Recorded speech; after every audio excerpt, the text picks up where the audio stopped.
자, 지금 우리가 봉독한 이 하나님의 말씀의 내용은 예수님께서 초청을 받아서 마르다라고 하는 여인의 집, 거기는 마리아도 함께 있었고 또 나사로라고 하는 오라비도 함께하는 그런 집이죠. 여기에 초대를 받아서 우리 예수님께서 들어가셨습니다. 자, 아마 이 마르다나 마리아는 이미 예수님께서 그리스도이신 줄 알고 주님께서 말씀을 가르치는 곳곳마다 따라다녔던 정말 예수님의 찐 팬이라고 할 수 있는 그런 분들입니다. 그런데 그 예수님이 자기 동네를 지나가신다니 당연히 집으로 모셔서 정말 맛있는 음식을 대접하고 싶었을 거예요. 그래서 예수님을 초청을 했는데 당연히 그 시대에 예수님 혼자만이 아니고 예수님과 동거동락하고 있는 12제자까지 함께 초대된 셈이 되니까 그 대단한 인원이 들어온 것 아닙니까? 그러면 이런 예수님과 그 일행들을 대접하려면 이만저만 분주하고 또 많은 준비가 필요할 것은 당연합니다. 자, 그런데 이 음식을 마련하기 위해서 이리 뛰고 저리 뛰고 있는데 동생인 마리아가 그 남정네들이 앉아있는 예수님과 예수님의 12제자가 함께 있는 그 자리에서 예수님의 바로 발치 앞에 앉아서 예수님께서 하시는 말씀을 귀 기울여 듣고 있단 말이죠. 그랬더니 이 마르다가, 언니인 마르다가 마리아에게 직접 이렇게 눈짓을 한다든지 옆구리를 찌른다든지 너 당장 나와 뭐 이럴 수 있을 텐데, 그런데 그렇게 하지 않고 예수님에게 이 투정을 좀 부려요. 그만큼 친근하다는 뜻입니다, 여러분. 예수님은 자신을 사랑하는 줄 알고 또 자신에 대한 이해가 굉장히 넓으신 분인 줄 알기 때문에 그래서 치기 어린 투정처럼 예수님에게 문제 제기를 했습니다. 오늘 성경 말씀에도 그렇게 이야기하죠. 주여, 내 동생이 나 혼자 일하게 두는 것을 생각하지 아니하십니까? 왜 내 동생이 내가 일 혼자 하도록 내버려 두세요. 동생에게 좀 이야기하셔서 나와서 언니를 도우라고 좀 해주세요. 왜 그렇게 했겠습니까? 그만큼 예수님에 대한 친근감, 약간의 애교 섞인, 그래서 내가 주님을 위해서 지금 얼마나 바쁜지 알아요? 이런 것을 조금 드러내는 그런 표현이란 말입니다. 자, 그런데 이 가벼운 이야기에 우리 예수님이 너무 심각하게 반응을 합니다. 마르다야, 마르다야, 네가 많은 일로 염려하고 근심하지만 몇 가지만 하든지 혹은 한 가지만 해도 돼. 그러면서 하시는 말씀이 마리아는 좋은 편을 택하였으니 빼앗기지 아니하리라. 여러분, 그 상황을 한번 상상해 보세요. 우리 예수님에게 그렇게 이야기하면 예수님이 웃으면서 그래, 내가 조금 있다가 이야기할 테니까 마리아야, 너 나가서 언니 도와라. 이렇게 하면 그냥 쉬울 이야기인데 우리 예수님이 정색을 하시고 마르다야, 마르다야, 네가 많은 것을 인하여 근심하지만 두어 가지만 하든지 한 가지만 해도 돼. 지금 마르다의 마음은 정말 10가지, 20가지, 또 그 당시 거기에서는 이 아마 코스 요리 같은 거였을 거예요. 전식도 있고 뭐 본식도 있고, 그렇게 열심히 지금 장만을 하고 있는데 한 가지라니요. 그뿐만 아니라 마리아는 좋은 편을 택하였으니 빼앗기지 아니하리라. 이렇게 말씀하셔서 어떻게 보면 분위기가 좀 굳어질 수 있는 그런 상황을 연출하셨습니다. 왜 그러셨겠어요, 여러분? 당시에 마르다뿐만 아니라 예수님을 따르는 수많은 제자들, 그리고 이 내용을 성경에 기록하여 오고 오는 세대의 모든 하나님을 경외하는 사람들에게 우리 주님께서는 중요한 교훈을 주시기 위하여 그렇게 하신 겁니다. 주님께서 하시고 싶은 말씀이 뭘까요? 마르다의 그 마음을 모르겠습니까? 그 정성을 모르겠습니까? 그 수고를 모르겠습니까? 그리고 그 응석을 받아주지 못할 정도로 마음이 좁은 분도 아니지 않습니까? 그럼에도 불구하고 주님께서는 정말 좋은 편, 주님의 말씀에 귀를 기울이고 말씀을 듣는 이 수용적 태도라고 하는 것이 얼마나 중요한 것인가를 말씀하는 거예요. 사실 마르다에게 조금 더 엄중하게 따져보면 약간의 지적할 점은 있어요. 사실 마르다는 음식을 이렇게 만들어 놓고 예수님을 말하자면 자기가 조종하는 형이 되어버리고 말았어요. 사실 우리 예수님께서 마르다와 마리아의 집으로 오시는 가장 중요한 목적이 뭘까요? 그분은 말씀이세요. 천지를 창조하신 말씀 말입니다. 선지자들을 통하여 지금까지 말씀해 오셨던 우리 말씀이신 예수님이에요. 그 말씀이 육신이 되어서 이 땅에 오셨어요. 왜요? 사람들을 구원하기 위하여. 인간을 구원하는 방편은 하나님 쪽에서 우리에게 주시는 말씀, 즉 약속이에요. 구약 옛날에 하신 약속, 신약 새롭게 하시는 약속, 복음 무엇입니까? 하나님 쪽에서 우리에게 주시는 약속이시지 않습니까? 그렇다면 하나님의 말씀에 대하여 귀를 기울이고 경청할 뿐만 아니라 수용하여 받아들이고 그 말씀을 믿고 그 말씀을 따라 살며 순종하는 것보다 중요한 것은 없는 거예요. 지금 주님께서는 그것을 말씀하고 있다는 말입니다.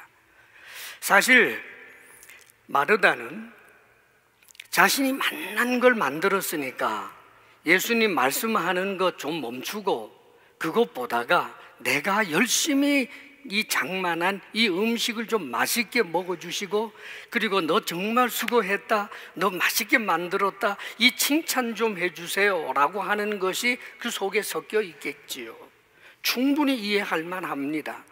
그러나 우리 주님께서는 이해하면서도 우리 주님조차도 조정하려고 하는, 때때로 우리가 하는 봉사라든지 이런 일들을 할 때 좋은 마음으로 하나님을 위하여 혹은 교회를 위하여 하는 일이지만 그 일을 하다가 보면 그 일의 완성도를 좀 높이고자 하는 그런 생각 때문에 때때로는 이 자신의 일의 완성도를 높이지 못하는 방해가 있으면 거기에 대하여 불평도 하게 되고 좀 짜증을 내고 하는 일들이 교회 속에 얼마든지 있어요. 사랑하는 여러분, 우리에게 있어서 가장 중요한 것은 사는 거예요. 우리 인간은 어떤 존재입니까? 이 세상에 태어나지만 너나 할 것 없이 죽어요. 늙고 병들고 죽고. 죽음 이후에 대해서는 성경이 명백하게 말씀해 주는데 죽음 이후에 또 다른 세계가 있지요. 그것은 어정쩡한 것이 아니라 천국 아니면 지옥이에요. 만약 그것이 정말 사실이라면 그런 비참한 인간에게서부터 구원받을 수 있는 길이 오직 하나님의 말씀이라면, 그게 사실이라면, 그렇다면 그 말씀을 받아들이는 내적 자세보다 중요한 것이 어디에 있겠습니까, 여러분? 사랑하는 여러분, 교회 다니면서 신앙생활하고 봉사하는 것 열심히 하셔야 합니다. 그런데 봉사만 눈에 보이고 일의 완성도는 눈에 보이지만 하나님의 말씀에 대한 내 내적 태도가 전혀 점검되지 않는다는 것은 얼마나 위험한 일인지 몰라요. 성경에 보면 엘리사 시대에 나만 장군, 그 나병 환자 이야기가 기록되어 있죠. 그때 그 나병 환자인 나만이 엘리사에 대한 그 소문을 듣고 엘리사의 집을 찾아옵니다. 그 절차에 복잡한 것은 있었습니다만 다 생략하고 드디어 엘리사의 집에 왔는데, 성경에 보게 되면 거기 많은 병사들을 이끌고 왔습니다. 대장군이니까. 그리고 나병 환자이기 때문에 어쩌면 더 그랬는지도 모르겠어요. 아주 위용을 갖추어서 그래서 찾아왔는데, 그 문 앞에 와서 이제 사람을 보내서 내가 왔다라고 소문 듣고 왔고, 나병을 치유받기 위해서 엘리사라고 하는 선지자는 아주 위대한 선지자니까 나를 고쳐줄 수 있으리라는 그런 기대를 가지고 왔습니다 라고 해서 이야기를 전했는데, 세상에나 이 엘리사가 자기 얼굴은 보이지도 않고요, 사환인 게이사이를 보내가지고 이 게이사라고 하는 그 사람이 와서 이야기를 전해주는 거예요. 우리 선생님이 말씀하시기를 요단강에 가서 7번 씻으면 깨끗하게 어린아이 피부처럼 나음을 받는다고 하십니다. 그래요. 그랬더니 나만이 얼마나 화가 납니까? 내 생각에는 그가 쫓아나와서 자기를 영접하고 내 상처 위에다가 손을 흔들면서 자기의 하나님 여호와의 이름을 부르며 내 병을 치료해 줄 줄 알았더니 요단강에 가서 씻으라고. 우리나라에는 요단강보다 훨씬 좋은 강물이 얼마나 많은데 요단강에 가서 씻어서 나을 것 같으면 차라리 우리나라 아람 나라에 가서 강에다가 내가 씻겠다 하고는 화가 나서 돌아갑니다. 그럴 때 부하 장수 한 사람 이야기하지요. 장군님, 더 어려운 거 시켜도 하셨을 거 아니에요. 강에 가서 7번 씻는 거 못할 일 없잖아요. 그렇구나. 참 누군가의 의견에 대하여 수용적인 사람이에요. 소문도 그래서 듣고 온 사람이지 않습니까, 여러분? 그래서 그걸 접고 요단강에 가서 정말 7번 씻었더니 놀랍게도 하나님의 역사로 깨끗하게 나음을 입었단 말이에요. 얼마나 감격하고 기뻤겠어요. 그 불치의 병, 나병에서부터 나음을 입은 이 나만이 너무나 큰 감동을 입고 돌아옵니다. 그리고는 다시 엘리사를 찾아왔는데, 이때는 엘리사가 그를 만나줘요. 엘리사 앞에서 이야기합니다. 이제는 내가 천지의 하나님은 신은 오직 야훼 하나님 한 분밖에 없다는 것을 내가 이제 깨달았습니다. 너무너무 감사합니다 하면서 예물을 드립니다. 너무 고마우니까. 그래서 일국의 대장군이니까 얼마나 많은 예물을 준비했겠습니까? 그 예물을 드리는데 그때 엘리사가 하는 말입니다.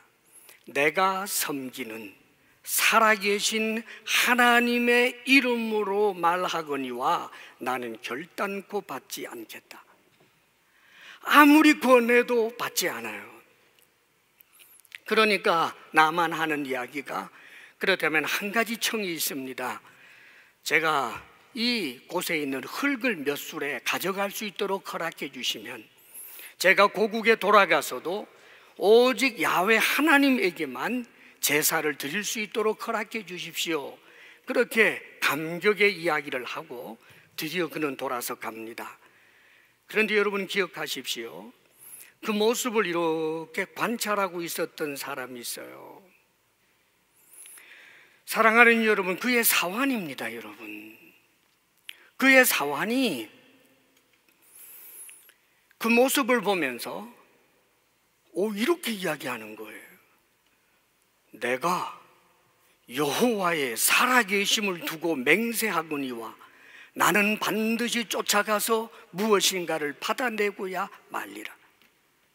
자기의 스승이 하나님의 살아계심을 두고 맹세하거니와 내가 받지 않겠다라고 한 그 말을 받아서 나도 여호와의 이름으로 맹세하거니와 나는 뒤쫓아가서 무엇이든지 받아내고야 말리라. 사람의 마음이 어쩌면 이렇게 완악하고 완고할 수 있을까요? 지금 어떤 상황입니까, 여러분? 하나님의 말씀이 엘리사를 통하여 전해졌고 엘리사가 자신의 사환에게 이야기해줘서 자신이 그 이야기를 전한 장본인 아닙니까? 누추하기 짝이 없는 자신을 통해서 하나님께서 선생님에게 주시고 그 선생님이 자신에게 전해준 그 말대로 요단강에 가서 7번 씻으라 했더니 정말 씻어서 깨끗하게 해서 돌아왔다라고 하면 감격의 폭풍이 일어나야 되지 않습니까? 오 하나님, 나 같은 것도 사용해 주셨습니까? 오 하나님 감사합니다. 하나님은 살아계십니다. 영광과 찬양을 받으시옵소서 해야 할 그 상황에서 조롱하듯이 여호와의 살아계심을 두고 맹세하거니와 나는 반드시 쫓아가서 무엇인가 받아내고 말리라. 엘리사를 모시면서 얼마나 많은 하나님의 말씀을 들었겠어요. 엘리사를 통하여 역사하시는 하나님의 그 놀라운 기사와 이적을 얼마나 많이 보았겠어요, 여러분. 그러나 하나님의 말씀을 수용할 줄 모르는 사람, 하나님의 말씀을 들어도 감동이 일어나지 아니하는 사람, 그 말씀에 어떤 결단도 도전이 없는 사람, 한쪽 귀로 듣고 한쪽 귀로 흘리는 사람, 말씀에 감동하고 결단하는 사람을 오히려 조롱하는 사람, 말씀으로 말미암아 눈물 흘리고 은혜 받는 사람에게 오히려 아무것도 아닌 양 하는 사람, 그런 사람 아닙니까? 사랑하는 여러분, 우리가 기억할 것이 있어요. 예수님을 믿고 구원을 얻는다는 것은 나 예수 믿어요 라고 한마디 하면 우리 하나님께서는 램프 요정처럼 꼼짝 못하고 우리가 무슨 짓을 하고 돌아다녀도 나 예수 믿어요 한마디 해놓으면 현재를 어떻게 살든 전혀 상관없이 반드시 구원하실 수밖에 없는 램프 요정이 아닙니다, 여러분. 예수님을 믿는다는 것은 나 예수님을 믿어요라고 하는 언젠가 자기도 기억하지 못할 그 옛날에 한마디 했던 것으로 끝나는 것이 아니라 예수님을 믿는다는 것은 그분과의 인격적 관계 속에 있는 것을 말하는 거예요. 지금 살아계시는 그분을 나의 주님으로, 그분의 말씀에 귀를 기울이고 그분과 함께하며 그렇게 살아내는 이 삶 전부를 일컬어서 믿음이라고 하는 것입니다. 사랑하는 여러분, 우리가 사는 이 세상은 낙원이 아닙니다. 마귀가 역사하고 있고 저도 여러분도 그 속에는 악한 본성들이 있어서 이 악한 것이 우리를 지배하게 될 때가 얼마나 많은지 몰라요. 괴물이 튀어나오기도 하고 짐승도 튀어나옵니다, 여러분. 어떤 날은 제법 괜찮지만 조금 건드리면, 그의 약점을 조금만 건드리면 형편없는 것들이 막 튀어나오는 존재가 우리들이에요. 그런데 하나님의 말씀은 이런 우리로 하여금 이 악한 것이 우리를 계속하여 지배할 수 없도록 역사하시는 말씀인 거예요. 하나님의 말씀에 대한 수용성이라고 하는 것은 우리가 우리의 믿음을 지킬 뿐만 아니라 우리의 믿음을 견고하게 하고 우리가 이 땅에서의 삶을 하나님과 동행하는 복되고 감격적인 삶으로 살아내게 하는 능력이 하나님의 말씀인 것입니다. 우리가 주일날 이렇게 예배를 드립니다. 하나님을 높이는 찬양을 하는 것, 사랑하는 여러분, 우리는 압니다. 세상 사람들은 우리가 모여서 노래했다고 하지만 그러나 이 자리에 우리 주님이 함께하여 주시고 성령으로 역사하여 주셔서 우리가 찬양하는 그 찬양에 성령이 함께하실 뿐만 아니라 천군 천사들이 화합하는 하나님이 영광 받으시는 찬양인 것을 우리는 압니다. 왜요? 크리스찬이기 때문입니다, 여러분. 왜 주일날 여기 나와 있습니까? 취미생활입니까? 더 재미있는 곳을 찾아서입니까? 아닙니다. 주의 이름으로 모인 그곳에는 우리 주님이 함께 하신다는 것을 알기에 우리가 소수가 모여서 하나님을 예배해도 하나님께서 기뻐하신다고 주님께서 반드시 약속해 주신 그 약속의 말씀이 있기에 우리는 예배의 자리에 있는 것 아닙니까? 그뿐만 아니라 이 예배의 자리에서는 하나님께서 세우신 주의 종들을 통하여 하나님의 말씀이 선포됩니다. 이 선포되는 하나님의 말씀 그 자체도 아니고 기록된 성경 말씀도 아니지만 기록된 성경 말씀을 근거로 하여 선포되는 그 말씀 가운데도 성령 하나님께서는 역사하여 주셔서 듣는 사람들은 많지만 어떤 사람에게는 위로가 되고 어떤 사람에게는 소망이 되고 어떤 사람에게는 자책이 되고 그의 처지와 형편에 따라 성령께서 역사하시는 것이 하나님의 말씀인 것입니다. 그러므로 사랑하는 여러분, 특별히 이렇게 이국 땅에 살고 있는 또 공부하기 위하여 오신 분들도 있겠고 이민 와서 살고 계시는 분들도 있겠고 또 주재원으로 잠시 있다가 돌아가시는 분들도 있겠습니다마는 거룩한 주일 예배 자리에 나와 있다라고 하는 이것이 얼마나 큰 복인지 모릅니다. 요즘 한국 땅에 우리 크리스찬에게는 끔찍한 유행병이 돌고 있습니다. 예수 믿으면 구원 얻는 것이기 때문에 예배의 자리를 그렇게 소중히 여기지 않아도 된다라고 하는 그런 문화풍조 말입니다. 교회가 타락했다고 생각되기 때문에, 교회는 사람 냄새가 나기 때문에, 나를 실망시키는 것이 많기 때문에 그래서 교회는 가지 않는다. 그러나 나는 그래도 크리스찬이다. 성경에는 그렇게 말씀해 주는 것이 한 구절도 없습니다. 교회가 부족하면 나의 부족함으로 아는 것이요, 교회의 허물은 나의 허물이 되는 것이고, 나도 부족하고 너도 부족한데 주의 이름으로 부르는 그 자리에 우리 주님이 함께 하신다는 약속으로 인하여 사람 냄새나는 우리들이 모여서 함께 예배하고 성령으로 말미암아 우리의 죄성은 밑으로 가라앉고, 그래도 성령의 역사로 말미암아 서로에게 좋은 점을 보며 좋은 믿음의 형제가 되고 자매가 되고 그렇게 서로를 격려하며 신앙생활하는 것 아닙니까? 그러므로 사랑하는 여러분, 하나님의 말씀에 대한 나의 내적인 태도가 과연 어떠한지를 스스로 점검할 수 있으면 좋겠습니다. 감동하고 감격하며 요즘 신앙생활 열심히 하는 사람 보면 나도 옛날에는 그랬어, 나도 옛날에는 그랬는데 그 뒤에 남는 느낌이 뭐예요? 그거 다 말짱 소용없어. 옛날에 나도 첫사랑으로 열심을 냈다가 현재 누군가가 열심 내는 사람을 보면 내 가슴을 치며 나의 열심이 현재적이 되고자 하는 노력이 있어야 되는 것 아닙니까? 사랑하는 여러분, 하나님의 말씀을 듣는 수용성이 있는 하나님의 사람들이 되시기를 주의 이름으로 축복합니다. 성경에 보면 위대한 하나님의 사람들에게 공통점이 있어요. 그것은 하나님의 말씀에 대한 그런 수용성이 아주 뛰어납니다. 탁월합니다, 여러분. 자, 다윗의 경우도 그랬고 요셉의 경우도 그랬고 위대한 믿음의 사람들이 다 그랬어요, 여러분.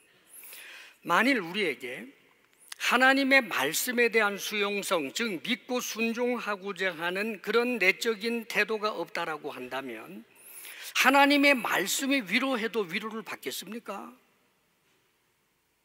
하나님의 말씀이 소망을 이야기해도 그게 소망이 되겠습니까? 전날에 하나님께서 여호수아에게 말씀하십니다. 여호수아가 다음 이제 리더가 되어서 큰 일을 맡아서 진행해야 할 터인데 그 일을 어떻게 감당할까 두려워하고 있는 여호수아에게 하나님께서는 말씀하실 분이에요. 내가 모세와 함께 있던 것처럼 너하고 함께 하겠다. 사랑하는 여러분, 그런데 여호수아는 그 말씀이 그에게 힘이 되고 능력이 되었단 말이에요. 왜요? 그 말씀을 받아들이는 태도가 그의 속에 있기 때문입니다. 그래, 주님이 나와 함께 하신다. 이게 믿어지고, 지금 내가 고난을 당하고 있지만 지금 주님이 나와 함께 하신다. 내가 저 대적자들과 싸워야 할 때 주님이 나에게 힘을 주신다. 왜? 주님이 약속하셨기 때문에. 만일 이런 내적인 태도, 말씀에 대한 믿음이 없는 사람이라면 아무리 위로의 말씀을 해도 소용이 없는 거예요. 성경에 보면 참 안타까운 사람 가운데 한 사람이 사울이지요. 다윗과 비교해 볼 때 사울은 어떤 면에서 이스라엘의 최초의 왕이 되었고, 하나님께서 이 사울에게 해주신 약속의 말씀이 있었단 말입니다. 그런데 그 말씀을 받아들이고 수용하고 그 말씀을 따라 살고자 하는 그런 태도가 그에게는 결여되었습니다. 그래서 복 있는 사람이 오히려 복 없는 사람으로 굴러떨어져 버리고 말지요. 한 사람 이야기를 하고 마치려고 합니다. 성경에 아주 뛰어난 믿음의 사람 아사라고 하는 사람이 있어요. 아사 왕 이야기예요. 이 아사라고 하는 이는 얼마나 이 믿음이 처음에 좋았던지, 그의 윗대들이 정말 형편없는 그런 길을 갔는데도 불구하고 아사는 왕이 되고 나서 하나님의 말씀에 귀를 기울이고 말씀을 따라 살아가는 아주 멋진 사람이었습니다. 그래서 하나님께서 그에게 많은 은혜를 주었어요. 그런데 위기가 한번 찾아오지요. 구스에서 100만 대군이 쳐들어와요. 그 100만 대군 상상해 보십시오. 그 당시에 아사에게도 하나님이 은혜를 주셔서 50만 가까운 정말 강한 군세를 가지고 있기는 했습니다마는 100만 대군하고 맞서기에는 턱없이 부족했단 말입니다. 그런데 아사는 하나님의 약속을 믿는 사람이었어요. 그래서 전쟁터에서 이제 나아갈 때 저쪽에 어마어마한 군세 앞에 자신들은 그의 절반도 되지 아니하는 그런 군세로 지금 싸우기 직전에 그가 하나님 앞에 하는 기도가 성경에는 기록이 되어 있어요. 주옥 같아요. 하나님, 강한 자와 약한 자 사이에서 우리를 굽어 살펴보아 주옵소서. 이 약한 자가 주를 의지하오니 우리를 도와주시옵소서 하며 하나님을 의지하면서 그렇게 전쟁터에 나아가 100만 대군을 무찌르는, 그리고 어마어마한 전리품을 거두게 되는 내용이 성경에 기록이 됩니다. 믿음의 사람이지요.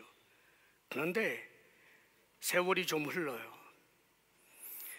100만 대군을 무찔렀다라고 하는 이런 소문과 하나님의 은혜로 인하여 모든 것이 평안하고 번성하는 그런 세월이 좀 지나고 난 다음에 자기도 모르는 사이에 마음이 완고해졌습니다. 말씀이 귀에 안 들어오는 사람이 되었다, 그 말이에요. 어떤 이야기가 들려왔느냐 하면 북왕국 이스라엘이 아람 나라하고 연합을 해서 이제 쳐들어오기 위해서 이제 대단한 라마라고 하는 곳에 진지를 구축한다라고 하는 이야기를 들어요. 그랬더니 이 아사 왕이 옛날하고는 다른 모습을 보입니다. 그 문제를 가지고 골몰하더니 자신의 지혜와 경험을 동원해서 어떻게 했느냐 하면 아람 나라 왕에게다 편지를 보내고 이렇게 합니다. 왕이여, 여기 이렇게 많은 예물을 보내오니, 그래서 그 성전 안에 있는 예물까지 바리바리 싸서 그네 보내주면서 이스라엘 왕과 맺었던 언약을 파기하시고 우리를 도와주시면 이 모든 것을 드리겠습니다. 그렇게 했더니 아람 왕이 이스라엘과 맺었던 조약을 파기해버리고 이스라엘의 다른 이런 이 성읍들을 공격을 해버립니다. 그랬더니 이스라엘 왕이 라마에서 요새를 건축하다가 말고 화들짝 놀라서 거기에 수많은 장비들을 그냥 고스란히 내버려 둔 채 자기 나라로 돌아가 버렸어요. 북왕국 이스라엘로. 이 라마라고 하는 곳은 남왕국하고 국경지대에 있었단 말이에요. 거기에 그것을 건축하기 위해서 남겨두었던 그 많은 건축 자재들을 전부 다 접수했어요. 그리고는 뻑입니다. 나 지혜롭지, 나 외교 정말 잘하지, 나 뛰어나지. 사람들이 많이 칭찬했을 거예요. 그런데 하나님의 사람이 왔어요.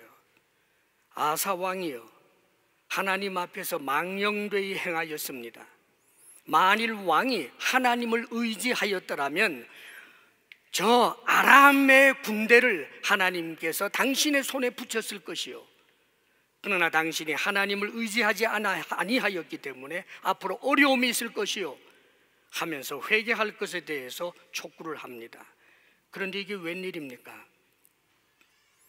오히려 자신에게 하나님의 말씀을 전해준 그 선지자를 그만 감옥에 가두어 버리는 일을 해버리고 맙니다. 하나님의 말씀을 믿고 그것을 힘과 능력으로 삼았던 사람이 마음이 교만해지게 되니까 하나님의 은혜가 아니라 자신의 능력과 자신의 지혜로 했다라고 하는 것을 광고하고 싶고, 그렇게 칭찬받고 싶고 영광받고 싶은 마음이 있다가 보니까 하나님의 말씀, 자기의 듣기에 좋지 않은 말을 하니까 그만 그 선지자까지 감옥에 가두어요. 더 놀라운 건 이 사람이 나중에 발에 병이 들었어요. 발에 병든 그 사소한 병이 점점점 중병이 되어 가서 죽어가게 되었습니다. 그런데 성경은 이렇게 한 줄 기록해 줍니다. 의사에게는 구했으나 여호와께는 구하지 아니하였더라. 사랑하는 여러분, 우리는 현재의 우리의 열심도 믿음도 우리가 우리 자신을 스스로 가지고 있는 그 진지함이나 그런 경험이나 그것으로 보장받을 수 있는 사람이 아닙니다. 우리는 우리의 연약함이 강함으로, 우리의 더러움이 정결함으로, 우리의 게으름이 부지런함으로 계속하여 믿음의 길을 걸어갈 수 있는 것은 오직 하나님의 말씀을 들음에서부터 나온다는 사실을 잊어서는 안 된다는 말입니다. 지금 이곳에서 산다라고 하는 것, 많은 어려움이 있을 것입니다. 그러나 저는 분명히 말씀드립니다. 하나님의 말씀을 듣고 그 말씀을 수용하고 말씀을 믿고 순종하며 살고자 하는 그런 삶의 자세는, 사랑하는 여러분, 이국 땅도 여러분에게 기회의 땅이 될 것입니다. 전날에 요셉이 그랬던 것처럼 말입니다. 다니엘이 그랬던 것처럼 말입니다. 에스더처럼 말입니다. 그러나 이곳에서 살면서 이제는 신앙에 대하여 진지할 필요 없다고 생각하여 하나님의 말씀을 업수히 여기고 말씀을 귀에 듣는 일에 대하여 집중하지 아니하며 마음에 담아두지 아니하고 그 말씀을 따라 살고자 하는 거룩한 노력이 없는 그런 삶을 이 땅에서 살 때 여러분들은 더욱더 힘들 것입니다. 저는 분명히 말합니다. 하나님의 말씀에 순종하는 것이 힘들다고들 합니다. 마귀가 하는 말입니다. 하나님의 말씀을 믿고 순종하면 모든 것이 쉬워지고 가벼워지는 법입니다. 하나님께서 우리에게 요구하시는 것은 우리를 어렵게 하고자 함이 아니라 이 땅에서 우리가 하나님의 사람으로 어깨를 펴고 당당하게 그렇게 살아낼 수 있도록 하시는 하나님의 보장인 것입니다. 어느 곳인들 무슨 상관입니까? 사랑하는 여러분, 이 파리에서, 프랑스에서 여러분들이 얼마 동안 신앙생활을 하든지 혹은 여기서 뼈를 묻게 되든지 간에 이 파리 선한 교회에서의 신앙생활이 여러분의 믿음을 견고하게 할 뿐만 아니라 하나님께서 여러분들을 에스더처럼 또 요셉처럼 그렇게 환경을 정복하며 살아내게 하는 그런 능력을 경험하며 살 수 있기를 주의 이름으로 축원합니다.